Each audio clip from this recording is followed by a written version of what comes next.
të qëndrueshme.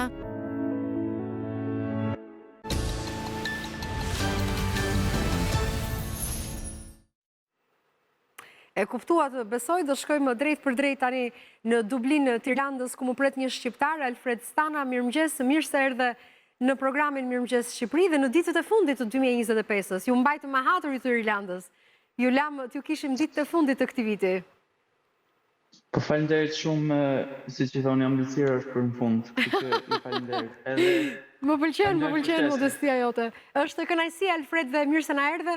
Dhe në fakt nuk kemi lënë skaj të botës pa udhëtuar në mënyrë virtuale për të patur shumë shqiptar të jashtëzakonshëm që me historitë e tyre na kanë frymëzuar, na kanë treguar për sfidat, për vështirësitë, për gjithçka në fakt që kanë kaluar. Kështu që le ta nisim bashkë të më tregosh pak sa vjeç ishe kur shkove në Irlandë dhe si e ke organizuar jetën atje. Unë publikut mund t'i them në këto momente që ti ke mbaruar studimet për ekonomi atje, punon kontabilist në një kompani të njohur në Irlandë dhe ndërkohë gjatë pasdites në kohën tënde të lirë organizon dhe kujdesesh edhe për një shoqatë kulturore shqiptare, apo jo? Më trego pak nga fillesat e tua kur shkove në Irlandë. Në Irlandë të marrë në 2001-shin, është i qik e shumë e vështirë për shumë shqiptarë kur vinë fillimisht pare, në mos kur kanë bëjnë për me gjuhën edhe tranzicionet nga Shqipëria të vish në një vend të huaj. Sidoqoftë, unë nuk e pata atë fat, sepse shkova në Angli përpara, kam jetu 3 vjet atje. Edhe kur erdha në Irlandë ishte i qik më thjesht për mua, sepse dija gjuhën, po ashtu dhe ndryshimet, kultura nuk ishte edhe shumë ndryshe nga Anglia vetë. Kështu që tranzicioni për mua kur erdha në Irlandë ka qenë qik më i thjesht. E kuptoj, po thjeshtësia jote nuk ka qenë kështu mbase për të tjerët që kanë shkuar në Irlandë dhe kanë vendosur të jetojnë atje. Sipas informacioneve që ti ke, sa shqiptar ka në Irlandë? Unë e di që ka, nuk jam e sigurt për shifrën, po besoj ka shumë, apo jo, dhe atje? Ka shumë, edhe po dëgjoja hapjen tuaj për në Irlandë dhe shifrat janë gabim. Ashtu, ë? Në 2020, absolutisht. Në 2022-shin, kur u bën sensusi në Irlandë, u numërun ke rreth 15.000 shqiptarë, jo 2.000-2.500 që keni jo aty. 15.000 shqiptarë? 15.000 shqiptarë. Qartë. Tashi, 15.000 shqiptarë janë numërun nga këto shqiptarë që mund të kenë ardhur me dokumenta si shqiptar vetë, edhe ndoshta kanë qëndruar apo kanë ikur, është diçka tjetër. Sidoqoftë, në Irlandë ka një nivel shumë të lartë të shqiptarëve që kanë ardhur në Irlandë me dokumentacion si evropian, mund të jenë si grek, mund të jenë si italian, mund të jenë si zviceran. Gjatë periudhës së krizës në Bashkimin Evropian, mbaj mend krizën greke dhe shumë shqiptarë me familjet e tyre nga Greqia apo Italia u zhvendosën drejt vendeve të tjera në veri të Europës, në Britani të Madhe, në Gjermani apo dhe rasti i Irlandës gjithashtu. Absolutisht. Edhe me çfarë dim ne, deri ku tash kjo është gojdhan, nuk është fakt, mund të jetë ke 35.000 dhe 40.000 shqiptarë në Irlandë. Që nga një numër shumë i madh. Është një numër i konsiderueshëm për një vend të vogël siç është Irlanda, ka rreth 4.5 milion banor. Ky numër është më shumë përqendruar në Dublin, që unë besoj që është ke rreth i çik më shumë se 10.000 vet. Pastaj pjesa tjetër është në Cork, që është një qytet shumë i madh, Galway dhe Limerick. Pastaj ke edhe në rrethina të tjera, se i kemi parë rreth rrugë në rrethinat rreth Dublinit ka po shumë shqiptarë që i kam takuar vetë. Po pas ka një komunitet të madh shqiptarësh në Irlandë dhe kjo më gëzon në një farë mënyrë, besoj se janë shumica e tyre të integruar përderisa dhe kanë bërë vetë deklarimin në censusin e Irlandës, apo jo, Alfred? Absolutisht, që është një numër i madh, sidoqoftë, jo të gjithë e kanë bërë deklarimin si shqiptar në sensusin e Irlandës, sepse siç e thash më herët, qartë, siç e shpjegove të pak më herët, kanë ardhur me dokumentacion tjetër evropian. Të vendeve të Bashkimit Evropian. Dëshira ime dhe si shoqat kur e hapëm fillimisht parë ishte që të kishim një numër të saktë të shqiptarëve në Irlandë. Që të jemi një zë. Megjithatë ne kemi ende punë në këtë aspekt në përgjithësi si shqiptar, sepse jemi të shpërndar thuajse në çdo skaj të botës, jemi një popull emigrantësh tashmë, kemi furnizuar me burime njerëzore shumë shtete të fuqishme dhe shumë nga më të vogla tek të mesme të gjithashtu nëpër botë, dhe pjesë e deklarimit të shqiptarëve kudo ku ata jetojnë, besoj do të jenë proceset zgjedhore që do të vinë në Shqipëri. Një prej tyre e kaluam tashmë, kur shumë shqiptarë e deklaruan vendodhjen dhe adresën sepse u bën pjesë e procesit elektoral për zgjedhjet parlamentare. Nuk e di si ishte rasti i Irlandës, nëse pati shqiptarë që morën pjesë në zgjedhjet e 11 majit këtu. Pat shqiptar, e kam bisedu me të, pat shqiptar dhe di që kanë votu disa, në fakt desha të votoja edhe unë, por nuk mundja sepse pasaporta shqiptare më kishte skaduar, kështu që nuk pata mundësinë që ta bëja, por si në pozicionin tim ka dhe shumë shqiptar të tjerë që nuk e kanë rinovu pasaportën shqiptar, që kështu që kishin të pamundur që të votonin. E kuptoj. Megjithatë shpresoj që gjatë vitit 2026 të merrni pak kohë nga jeta juaj dhe ta rinovoni pasaportën shqiptare mbase. Sigurisht këto mbeten në kalkulimet dhe llogaritë individuale të shqiptarëve dhe familjeve të tyre, por unë shpresoj që ajo pasaporta shqiptare e kuqe me atë shqiponjën e bukur dy krenare të jetë në xhepat tuaj, sepse sido që të jetë kur ju merrni pak kohë për të bërë dokumentat shqiptare për të rinovuar, tregon dhe një lidhje dhe një afeksion ende dhe një lidhje të ngushtë dhe të mirë që mbani me tokën me rrënjët tuaja këtu në Shqipëri. Alfred, si e ndjek jetën atje? Si e ndjek Shqipërinë, lajmet nga Shqipëria? Si komunikoni ju shqiptarët që jeni atje? Tashi, nëse do të flas në emër të gjithë shqiptarëve, nuk mundem sepse nuk Jo, nuk mund të flasësh në emër të gjithë shqiptarëve. Nisur nga shoqata kulturore që ti ke. Nuk mund të flasësh në emër të gjithë shqiptarëve, por nisur nga shoqata kulturore që ke. Si bashkëvepronti me shqiptarët atje? Si ndihmoni, si mbështesni, si festoni me njëri tjetrin? E kuptoj. Ne fillimisht fare bëjmë, si për shoqatën tonë, organizojmë festa kombëtare, ekspozita, koncerte, ku shqiptarët pak a shumë prezantojnë traditat e tyre. Edhe në këto organizime festash kemi ftuar edhe irlandez, shoqëri irlandeze, edhe që të marrin pjesë si miq.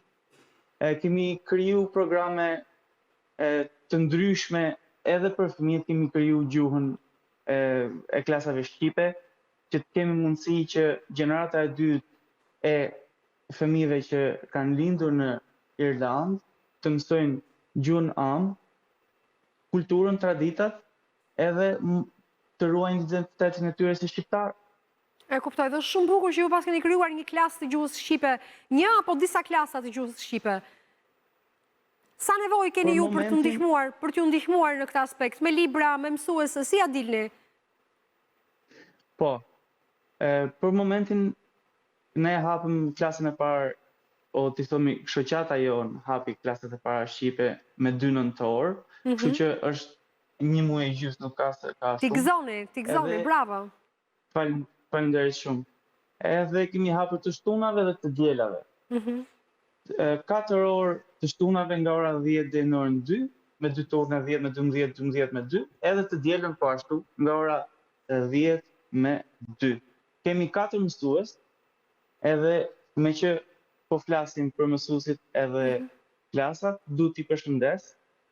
Absolutisht janë mësues fantastik. Du të përshëndes Denisin, Vjollsen, Almen, Selmen dhe Bujarin. Faleminderit shumë nga zemra. Bravo për kontributin që keni dhënë.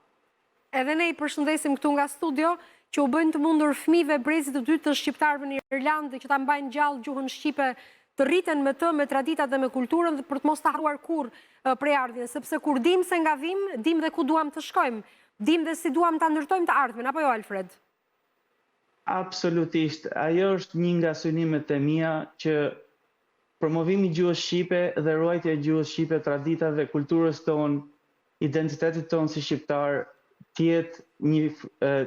t'ju afërmëzojmë të ardhmes tonë, sepse nuk i dihet, nesër mas nesër ndoshta ato duan vetë që të kthehen në Shqipëri, edhe nuk du që kur vinë në Shqipëri ta kenë të vështirë, sidomos nga ana e gjuhës ose kulturës, tjetë diçka që ato e kanë të trashëguar.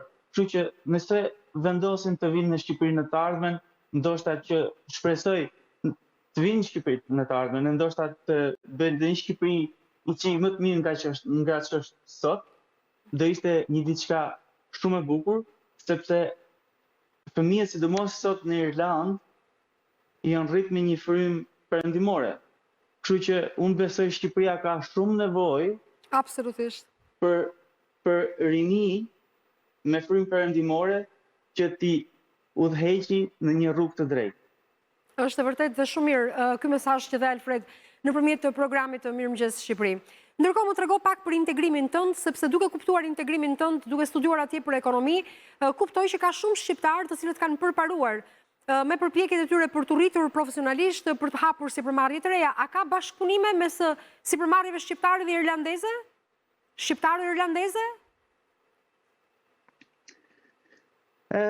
Bashkëpunime. Tashi, nëse marr anën time, unë po kam studiu për ekonomi. Është një rrugë, me thënë dhe sidomos kur e bën një gjuhë tjetër, është çike vështirë. Edhe sidomos kur i vjen puna për sfidat e shqiptarëve, mund ta them, kur vinë në Irlandë, kanë shumë, se një nga sfidat e para është gjuha. E qartë. E dyta është puna, nëse ka mundësi të gjej një punë apo jo, sepse edhe po patë gjuhën, nuk ose e ke sigurt punën që do marrësh. E treta është kostot e jetesës. Shtëpiat këtu në Irlandë janë tmerrsisht të shtrenjta në krahasim me pjesën tjetër të Evropës. Ne jemi dyfishi i çmimeve në Angli. Ana tjetër, po ashtu kosti i jetesës. Thjesht kur vjen funda ke ushqimet janë goxha të shtrenjta, kështu që nëse vjen në Irlandë, sfidat janë të tepërta. Edhe nëse nuk ke një rrogë të mirë, jetesa është e vështirë. Cila është rroga e mirë, Alfred, që ta kuptojnë shqiptarët? Kë quan ti rrogë të mirë, mesatare, mujore, që të mund të përballosh qeran dhe kostot minimale të jetesës, kostot bazike të jetesës, jo minimale? Tashi, në qoftë se në një familje, ti themi prej 4 vetësh, prindrit punojnë. I bie që të dy prindrit të paktën të marrin një rrogë net, do të thonë pa taksa, ke rreth minimumi 2.500 euro që të mbijetojnë. Secili 2.500 euro? Secili 2.500 euro. Pra, minimalisht të dy prindrit në një familje me 4 vetë duhet sigurojnë 5.000 euro të ardhura në muaj neto që të mund të përballojnë qeran e banesës dhe jetesën me fëmijët e tyre. Mirë, që nga një shifër relativisht e lartë, është një shifër relativisht e lartë. Shumë e lartë. 2 dhoma kuzhinë në Irlandë, sidomos në Dublin, minimumi që ti mund ta marrësh është 3.000 euro qira mujore. Tashi, në qoftë se unë marr 2.500 euro, do të thotë që unë prapë jam mangur 500 euro. E qartë, e kuptoj. Megjithatë, si janë integruar shqiptarët në Irlandë në kuptimin e komunitetit me irlandezët vetë? Si është reputacioni i shqiptarëve në Irlandë? Se më duket sikur kemi ngjashmëri. Më duket sikur kemi ngjashmëri pak me irlandezët, nuk e di pse e kam këtë përshtypje. Irlanda është një nga 3 shtetet që unë nuk kam vizituar në Bashkimin Evropian dhe në kontinentin Evropian, kështu që shpresoj që në vitet e ardhshme do të kem mundësi ta bëj këtë gjë dhe kam shumë pak njohuri në këtë drejtim dhe nuk e di pse mbase nga filmat, nga historitë, nga librat, më shkruar përshtypja sikur irlandezët janë pak si shqiptarët. Tashi, nëse nuk du të shkoj shumë, se më pëlqej historia, nuk du të shkoj shumë. Jo, nuk shkojmë do, se s'kemi dhe shumë kohë për histori, por shkurt.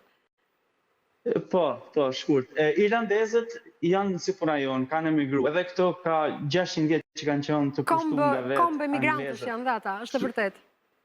Absolutisht. Kështu që ato e kuptojnë situatën tonë, edhe na respektojnë, jo sepse jemi imigrantë, na respektojnë për faktin që shqiptarët kur vinë në Irlandë punojnë shumë, edhe bëjnë çfarë do lloj pune, nuk ka rëndësi. Nuk ka rëndësi çfarë sfondi ke pas ti njëherë, ti mund të kesh qenë doktora, çfarë do kesh qenë në Shqipëri. Kur vijnë shqiptarët këtu, do bëjnë çmos që të bëjnë çfarë do lloj pune, edhe irlandezët e shohin këtë si një shenjë të mirë, edhe na respektojnë se çfarëdo që na japin, ne e bëjmë. Nuk themi kurrë jo.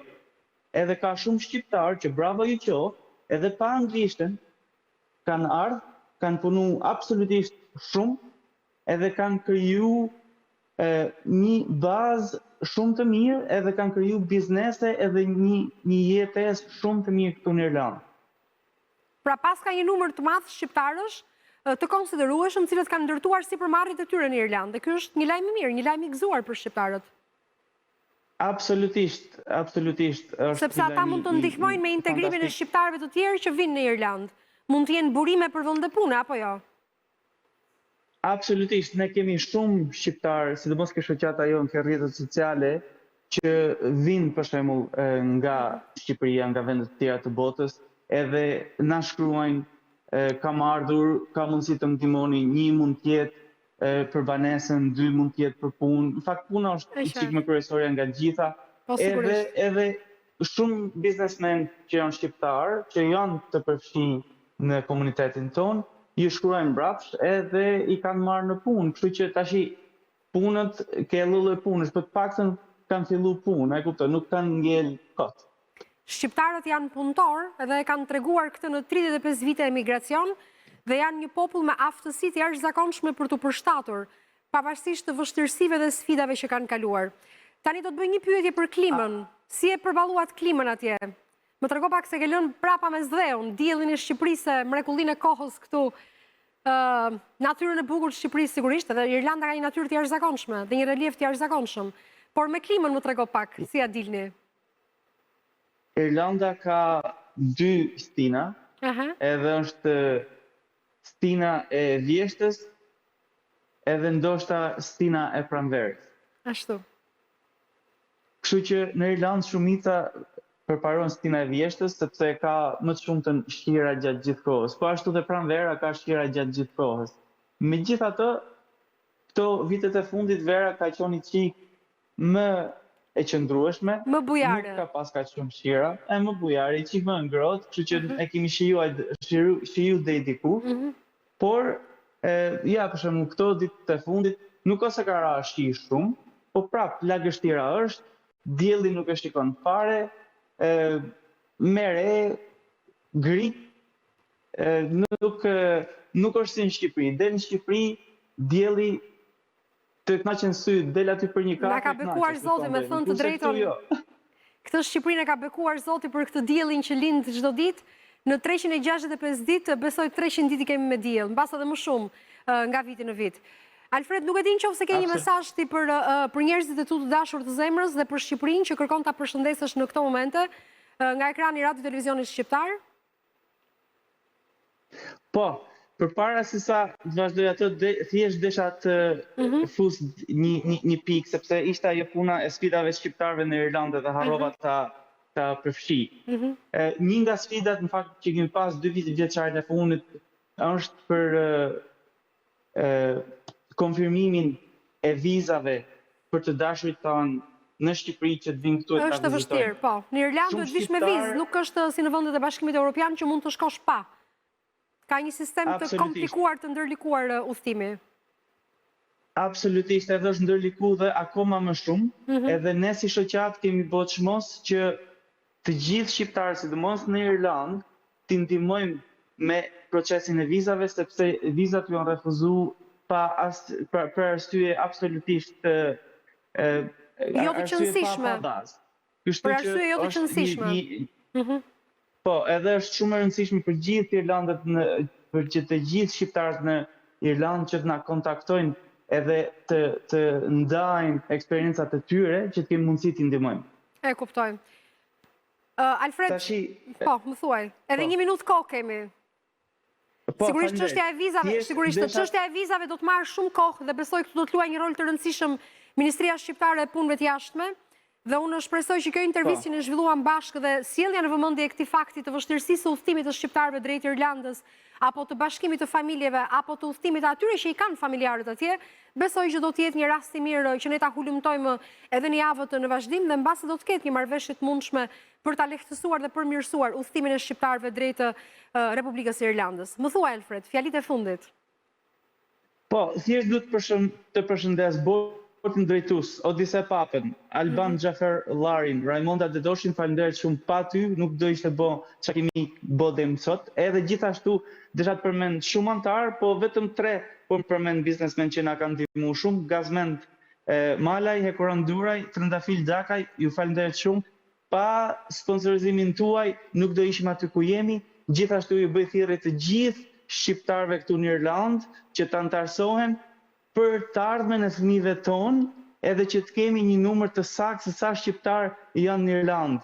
Edhe sa më shumë shqiptar, aq më shumë do të kemi organizim festash, kombëtare, ekspozita, koncerte ku të gjithë bashkohemi bashkë edhe jemi një.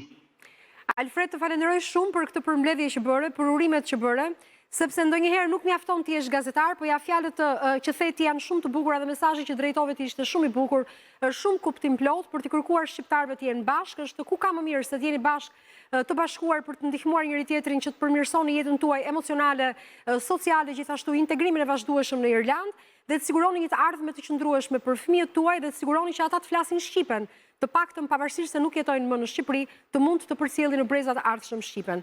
Të uroj gëzuar fundvitin. Një vit të mbarë në vazhdim, ty dhe familjes tënde dhe të gjithë shqiptarëve që jetojnë në Irlandë. Të përshëndes, Alfred.